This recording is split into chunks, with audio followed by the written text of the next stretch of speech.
Priatelia, kým ho pustíme k hudbe, ja ti chcem pogratulovať. Mám tu takú špeciálnu maturantskú cenu, aby nezabudol, že je z Liptova. Teraz, keď už si veľký, toto si môžeš dať na krk. Ďakujem veľmi pekne. To je moja malá gratulácia. Kto to ešte bol maturant? Ktorý to bol maturant? Kývame ďalšiemu maturantovi. Prosím, veľký potlesk, lebo chlapi sa báli. Chlapi to dali. Ako ja sa veľmi teším, lebo to je dôležitá vec, taká maturita. Som strašne rád, že ste tu všetci priatelia. Aby dole v bazéne, máme super úplne. Závidím.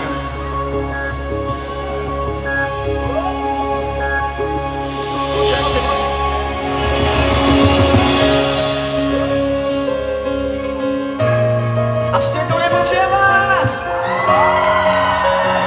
Áno, aj my sme tu. Ako vzniklo CDčko?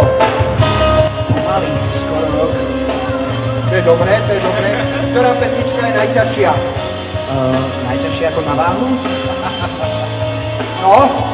Podľa mňa, to ako keby si si spýtal matky, že ktoré jej dieťa je najťažšie. Musel by som ich odvážiť.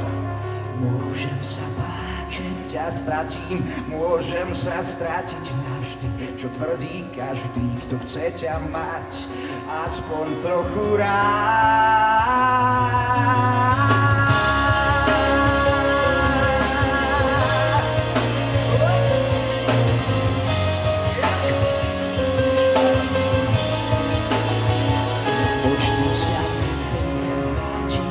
Môže sa stratiť každý a v každom daždi utopiť sa dá.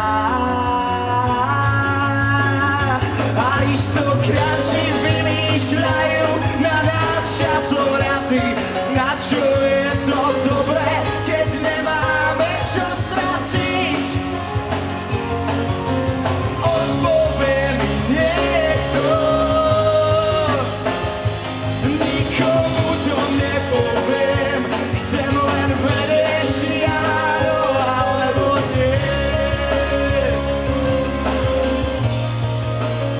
A ja mám len také skromné, také naše liptovské. Nech táto úžasná hudba a spev dobije svet hudby. Takže krstíme ťa, vyprevádzame ťa do sveta.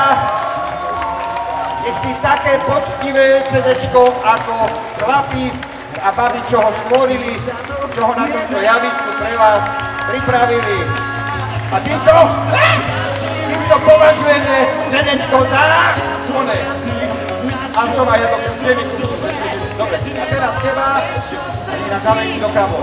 Rozkokošený tento Max.